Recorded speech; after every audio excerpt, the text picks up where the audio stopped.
In recent days, we talked about many Asian muzzleloader stories and found many clues about the development of the muzzleloaders. So this time, let's make a different topic for a change. In this video, we will go back to America 200 years ago and let's talk about the Mississippi Rifle. Firstly, why the Mississippi Rifle is worth talking about.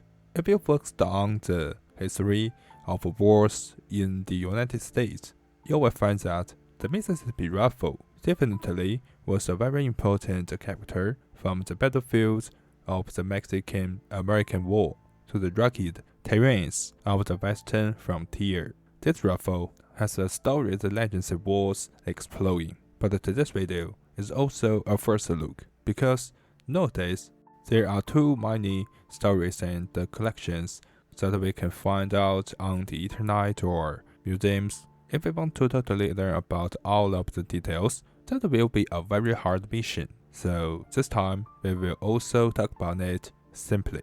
At the first stage of history, this kind of rifle didn't have the name of Mississippi. When Eli Whitney Blake took over management of the Whitney Armory in 1842, he set about tooling up under his new contract from the US government for making the Model 1841 percussion rifle. In order to complete the mission, Blake hired Admiral Thomas Warner as a foreman, who was the master armorer at the Springfield Armory. So Warner introduced and equipped the same as Springfield's new precise machines.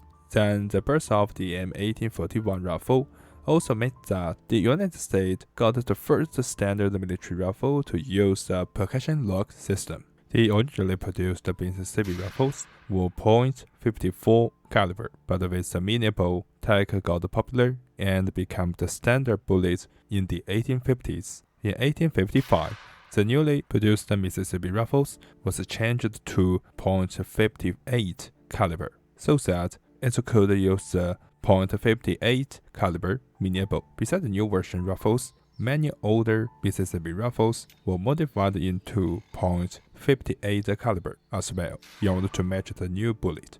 Plus, since the sword-type bayonet, which also was talked about last year, was applied in the battlefield, the Mississippi rifle got more modification in order to be able to equip this new type bayonet. Then, the iron sight also had some upgrades. The first Mississippi rifles had a V-notch set, but later the left sights were replaced with 100, 300, and 500 yard ranges in order to miss in 100 yard increments.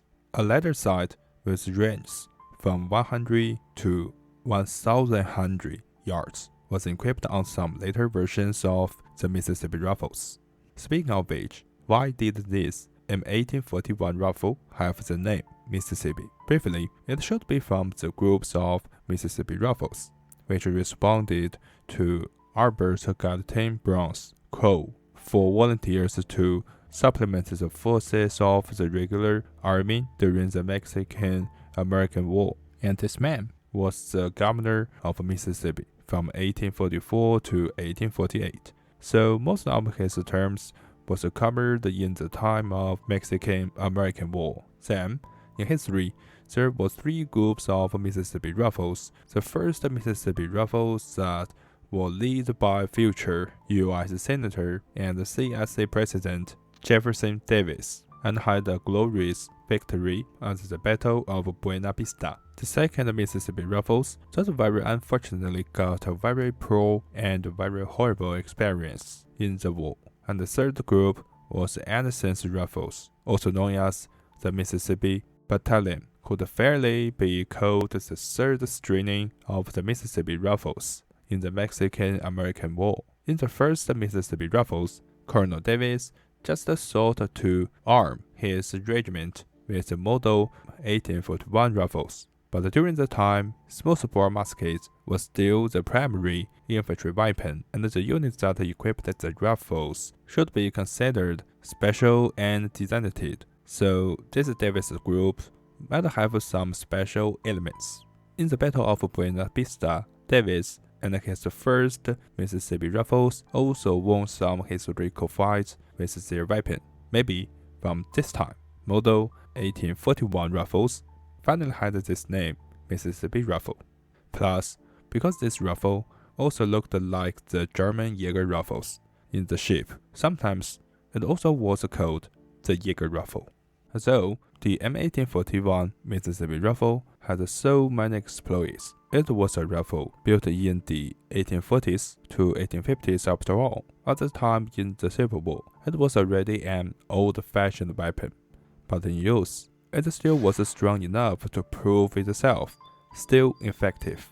In addition, weapons were always the urgent goods in the Civil War, so some Union troops still carried it until 1863, or the end of the Civil War.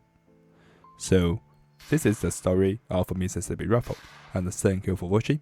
Hope you can like this video. Have a good day. See you next time.